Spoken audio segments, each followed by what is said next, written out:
Alright, well it's 10 o'clock. Let's go ahead and get started. Welcome to the KeyShot 5 beta preview webinar. This is very exciting for us at Luxion to be able to share this stuff with you. We've been working really hard trying to get everything prepared. So my name is Rex Roberts and I'm a digital media artist here at Luxion. And like I said, we'll be showing a sneak peek of some of the new features that will be expected in KeyShot 5. So keep in mind that this is a beta build and not everything is perfect. There will be both UI and feature changes from now until the official launch. We'll be posting a recording of this webinar on youtube.com/KeyShot3D. However, it's not meant to be a tutorial, like I said, as changes are expected to come. So we should be posting some specific tutorials for the new features, so keep an eye out for those after the release. But let me go ahead and show you some of the changes we have. So before we really get deep into the features and some of the UI changes, just want to quickly show you a comparison between KeyShot 4 here on the left and KeyShot 5 on the right. If we look up at our heads-up display, we can see this model, which came from ZBrush, has 23 million polys, so a pretty complex model. And if we look at the frames per second, here you can see in KeyShot 5 we have 18 and about 7 in KeyShot 4. So we're seeing a little more than 2 times the speed with KeyShot 5. So this is very exciting. And you also might notice there is a slight color difference between the background here. Now these are both on a white background, but the shadow quality in KeyShot 5 has also improved significantly. So this shadow has rezzed up super fast, while you can still see some of this blockiness underneath the model here. So we can actually zoom in and let this res up a little closer in. So you can see in KeyShot 5 it starts very similar with the blocky nature, but as we let this sit, that shadow will clear up much faster than in KeyShot 4. And again, you can see the frames per second is about double with KeyShot 5. Alright, so let me close out of KeyShot 4 as we won't be needing that anymore. Go ahead and close KeyShot 5 so we can start a fresh session so you can get the full experience.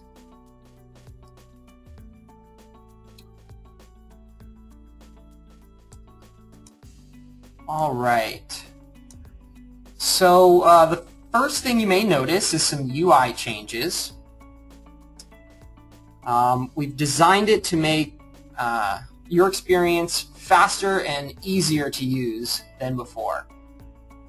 So we have this new welcome screen where you'll have links to the newsletter and KeyShot News, and also tutorial videos will be linked directly from here. And you'll also have your 6 most recently opened scenes. And on a fresh install, if you haven't opened any scenes yet, you'll see your new KeyShot demo scenes. So for example, we're including a new camera that was created by one of our employees, Richard. Did an awesome job with this. We have a ring scene, and we can see Steve's robot here. So let's go ahead and open up one of these scenes.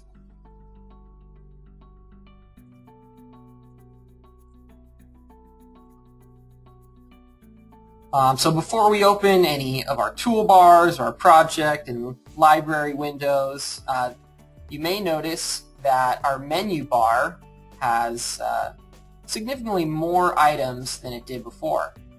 So what we've done is gone through this entire menu bar and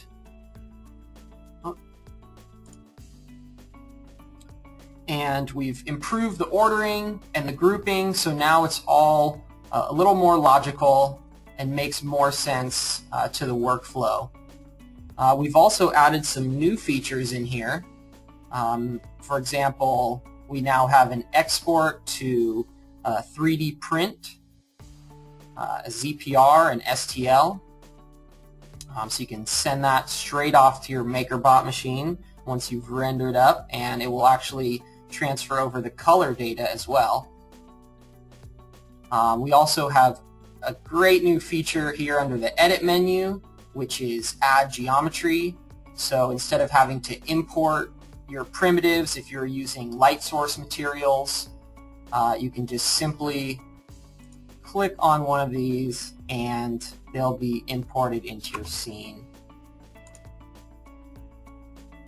The scale of this car model is a little large, so we would then have to increase the scale of the cube there to see it. But this will greatly improve your speed when using physical lights in your scene.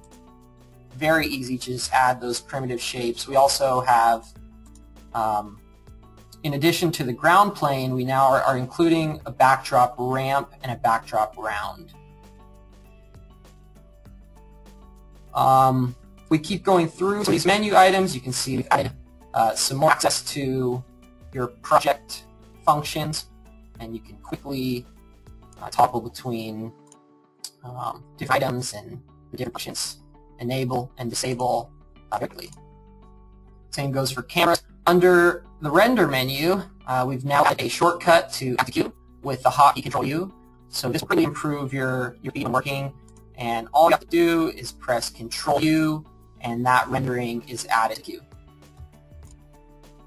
So let me go ahead and show you some more of our stuff here. So we have a new ribbon toolbar, which will give you quick and easy access to useful functions. We now actually have a button for pause, so don't have to remember that hotkey. We have some core usage control. So since I'm on this webinar, maybe I'll bring my cores down to 20 to free up some speed. Looks like the audio, we're having some issues. Now that I reduced my core usage, is the audio any better?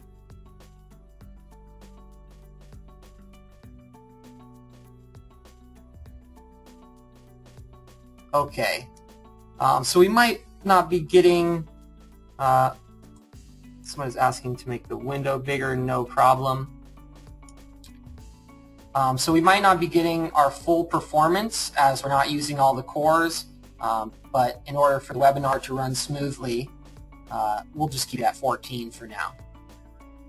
We also have our camera movement modes here. This is a new feature. This is the tumble mode, which is what you're used to in KeyShot, but now we've also added this predominantly for Mac users or those who don't have the scroll wheel. So now using the left mouse button, you can pan as well as that'd be perfect for 801. That's all using if it came out with 801, that'd be huge, man.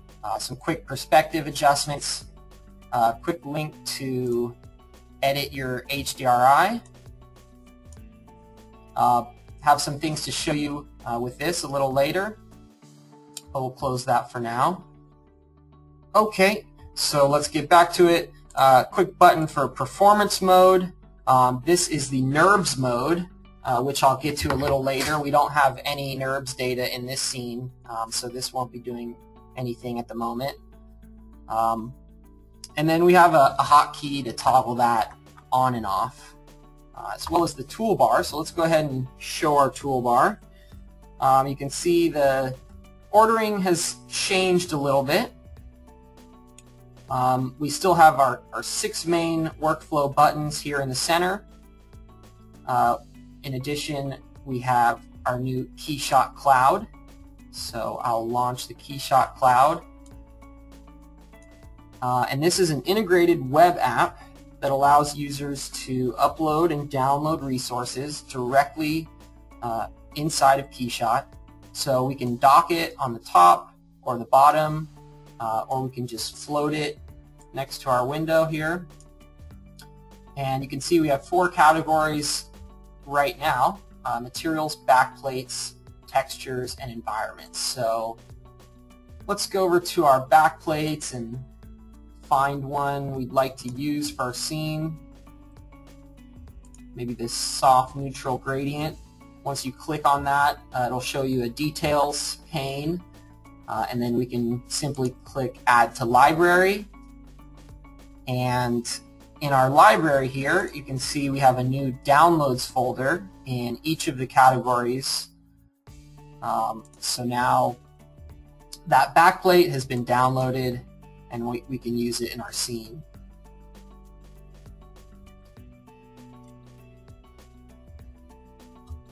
Okay. I'll come back to uploading on the KeyShot Cloud. But for now, let's go back here to our library and see what kind of changes we have here. So a big one is new material thumbnails. So you'll get a little better idea of what the material will look like. A little more accurate representation with some reflections coming off this ground plane. And then for, say, the transparent materials, you can see that refraction. And then these same thumbnails are being used in the KeyShot Cloud. And then we now have our footer here, which exposes the zoom slider. So there's no need to right-click for that zoom slider. We have it here, as well as a toggle between list view and thumbnail view. And then we can also upload directly to the cloud from our library. So let's go, say, to environments, find one that I haven't uploaded yet. The one I'm using on this current scene, this automotive basic, I created this with the HDRI editor. So then I can just click upload, give a quick description.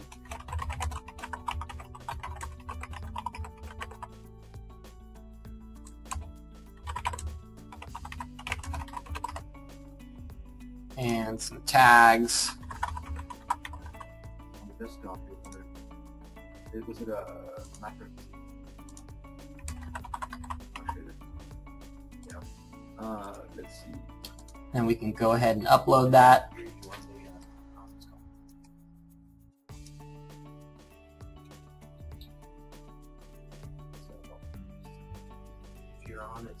So the upload speed is dependent on the size of the file you're uploading. So environments tend to be a little larger, so they may take some time.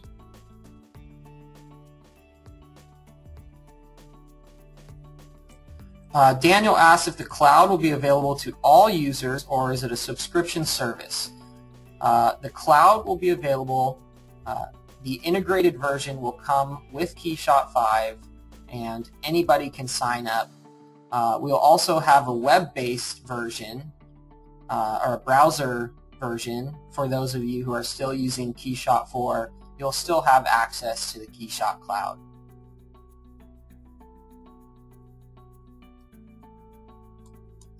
Okay, so our upload is complete, and we can go over to our environments here and see Automotive Basic uploaded by Rex.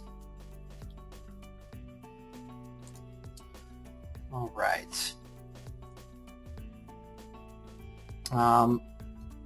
So we've actually removed our renderings tab, at least for the moment, and we've added a new favorites tab. So the favorites tab, you can combine all of your resources into one location. So for this automotive scene, Let's say I wanted to use an Axalta paint. I can right-click in the library, add to favorite, and create a new folder in my favorites window. So now we have automotive, and you can see our different resources organized here. We can also add colors.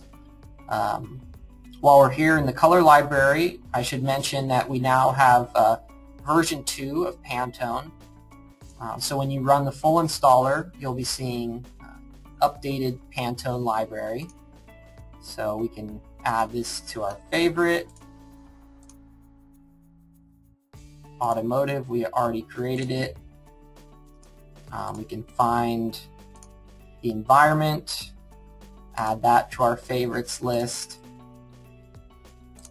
as well as backplates and textures, etc. So now those are all in one location.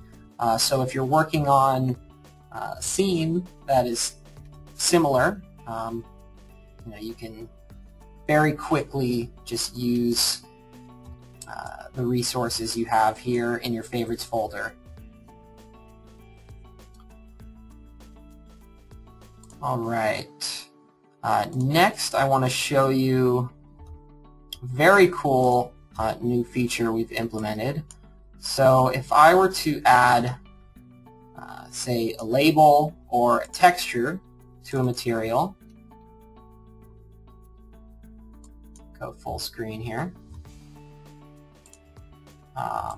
grab this label and just increase the scale so you can see it a little better.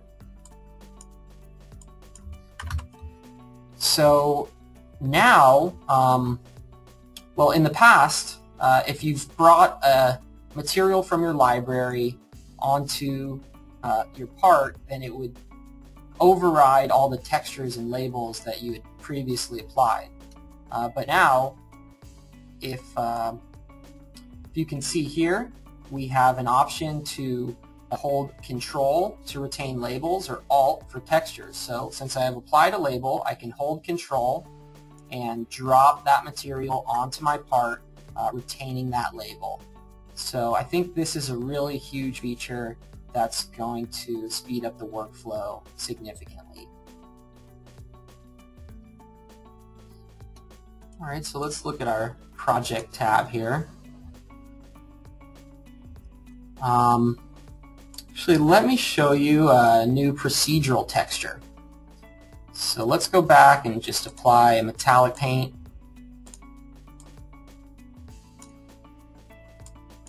And if we go to our textures tab, I'll select the color gradient texture. We can use our mapping tool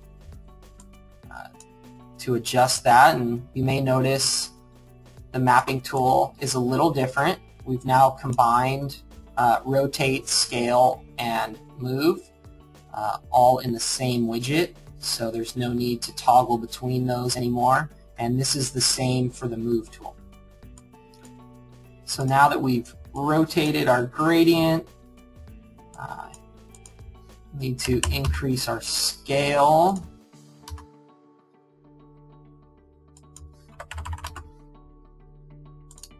And select our colors.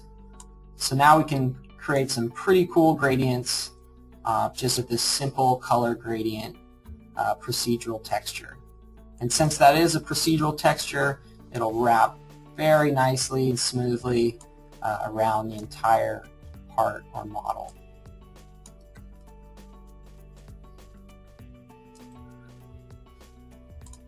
So let's go ahead and continue through the project window. We've introduced some accordions now, and KeyShot will remember the state of each accordion. So when you close and reopen, it'll remember which accordions you have opened or closed. So this will help just save a little space and keep things from getting cluttered.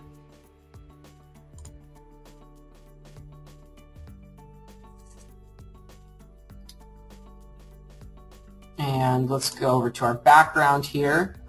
Notice we have our match perspective button. So let me apply a new backplate that has some perspective lines we can follow.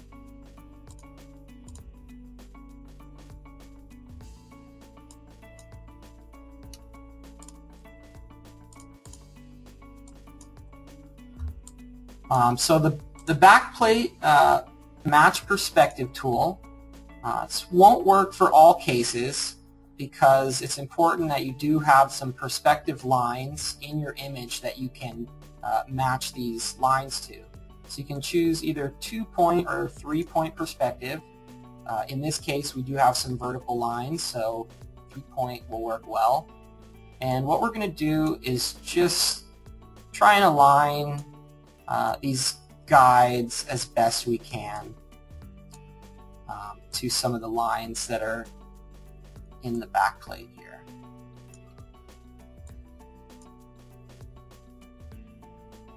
So the color of these lines corresponds to the coordinate legend. So here we have our X perspective lines. It may be helpful to just hide your model as you're positioning these lines. It does tend to move around quite a bit.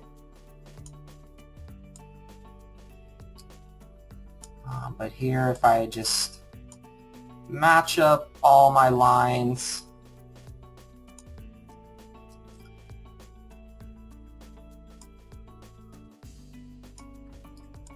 then we should be getting a pretty accurate focal length of what the image was taken at.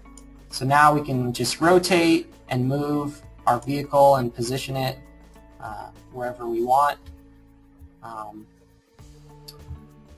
And just kind of eliminates some of the guesswork if your metadata doesn't contain the focal length. And then we can just go ahead and save that camera out.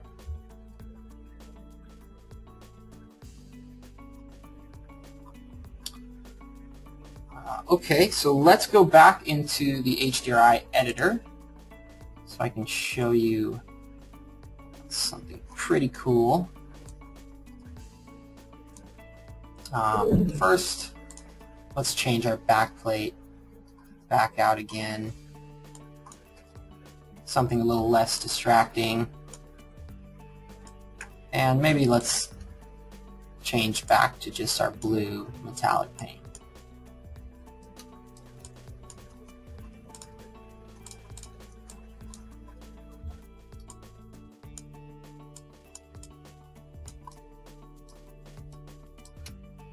Okay, so in our HDRI editor, we now have the option to create sun and sky environments.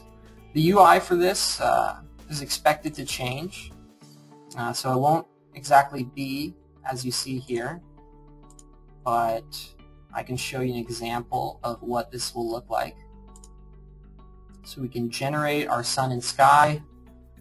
If I move this off the screen, you can see now we have some really nice light quality coming from that sun and sky.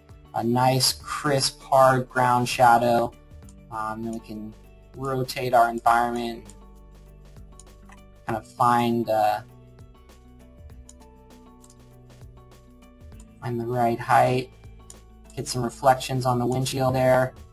And I think this is going to be pretty popular for the automotive users.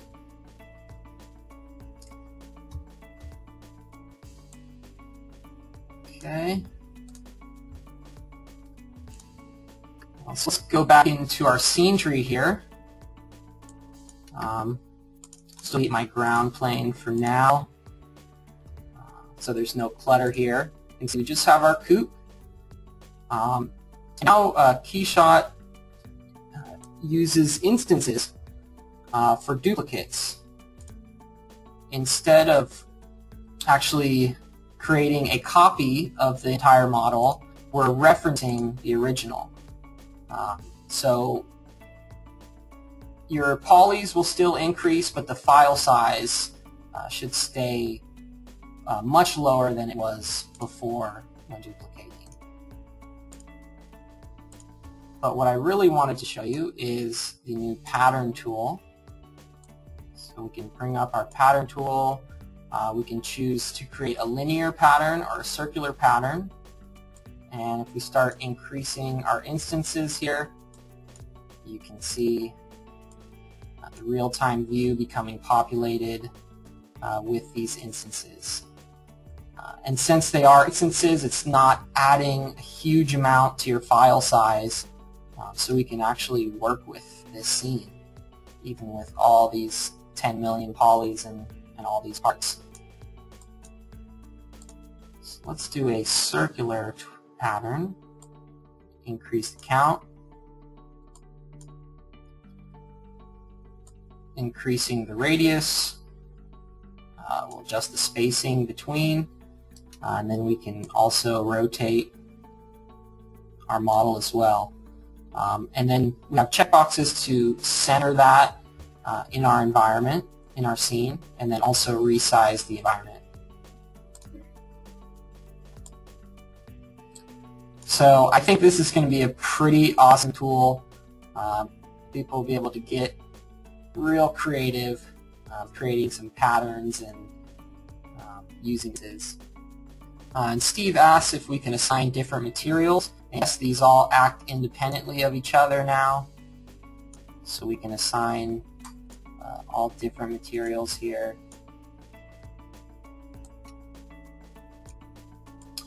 And create some very cool color studies using the pattern tool.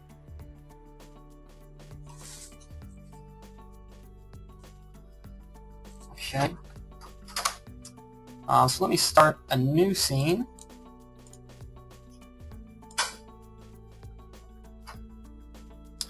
And I'll show you that NURBS import I was talking about before.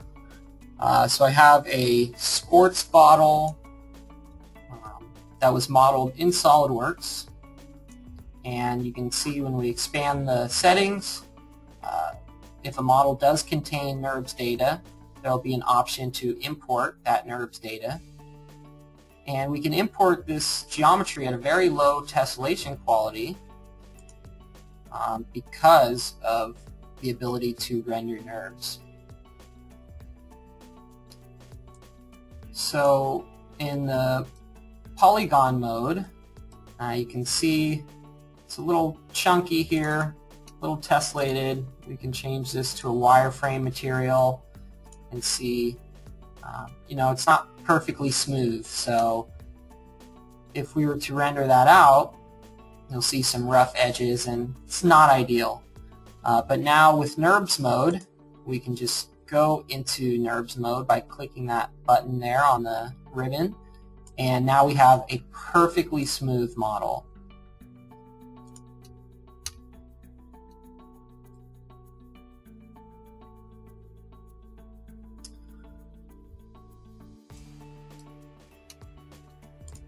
Let's change this to a metal material. Maybe you'll be able to see it a little better. So it'll take a moment for these to clear up.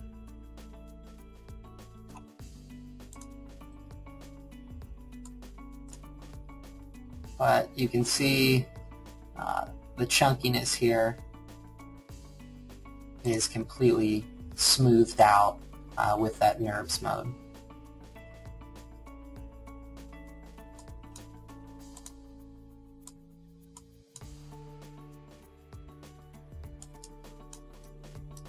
So now let me show you, let's open up the animation timeline. You might notice some changes here as well.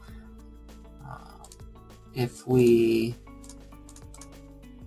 say add a turntable, we'll see now the properties are contained within the timeline.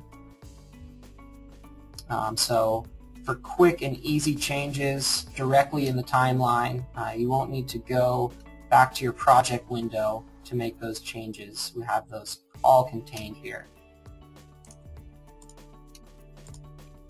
but what I really wanted to show is the new fade animation. So the UI is still under some adjustments, but for now we can show the basic functionality. So you can see the bottle goes from 0% opacity to 100%. So let's reverse that. And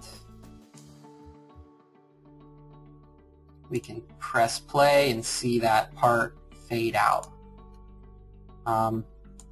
So at the moment we do have the ground shadows aren't fading ideally, but we can just add, say,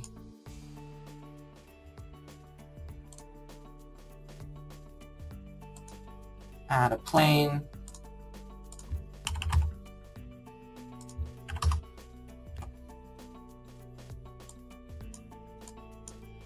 And just turn off our ground shadows, and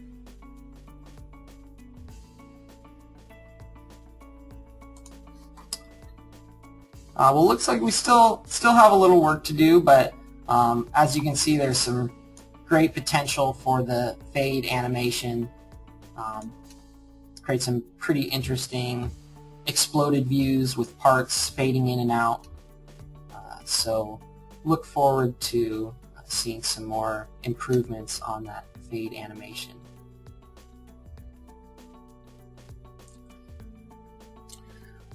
Okay, so I think that's pretty much what I wanted to show you guys for today. So I'm going to go through some of these questions and see what I can answer. We still have plenty of time to do so. Ray Isaacson is asking for a ballpark release date, and we are looking at the week of April 22nd. So coming up very soon, a little less than a month, you can expect to see KeyShot 5. Ron asked if you can use the color gradient to modulate transparency. And yes, if you apply the color gradient to the opacity map, then you absolutely can. Steve, we will be expecting improvements to render layers, but they are not currently implemented in the build that I'm using. What we're hoping to see is a much better ability to preview your render layers, so hopefully be able to select and highlight each layer to have it show in the real-time view with an outline of what is contained on that layer. Jackson asked if there's a difference in the render window.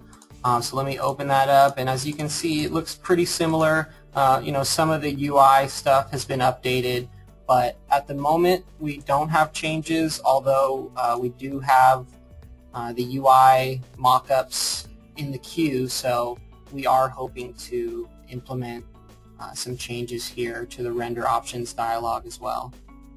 David asked if you can apply materials to specific surfaces, break apart bodies, and traditionally this has been done in the modeling software by applying different colors to, say, your faces or bodies, whatever you want to break out.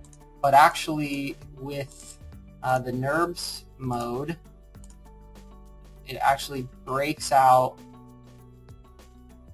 all these surfaces individually. So it's not actually highlighting in the real-time view, but we should be able to, say, unlink material,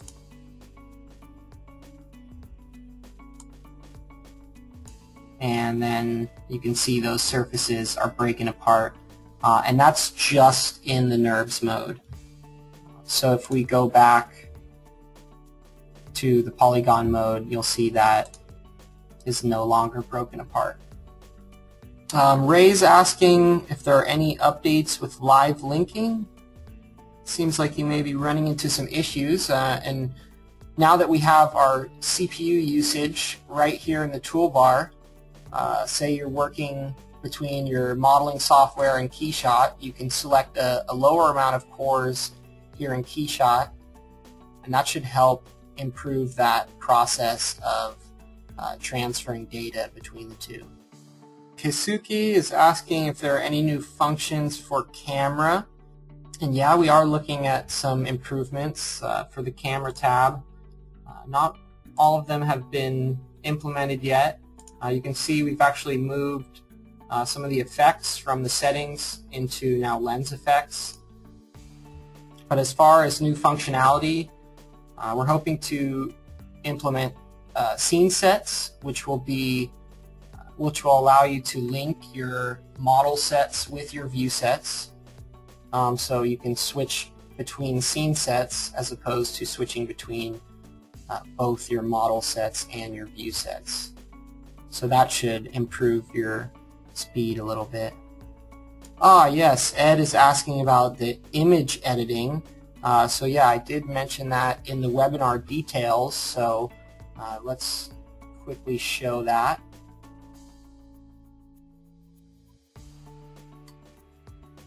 Let's just open up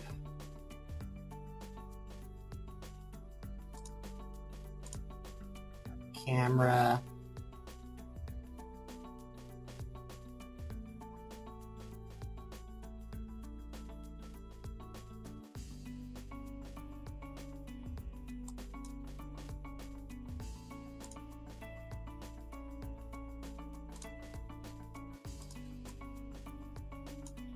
Okay, so if we go ahead and render out our camera,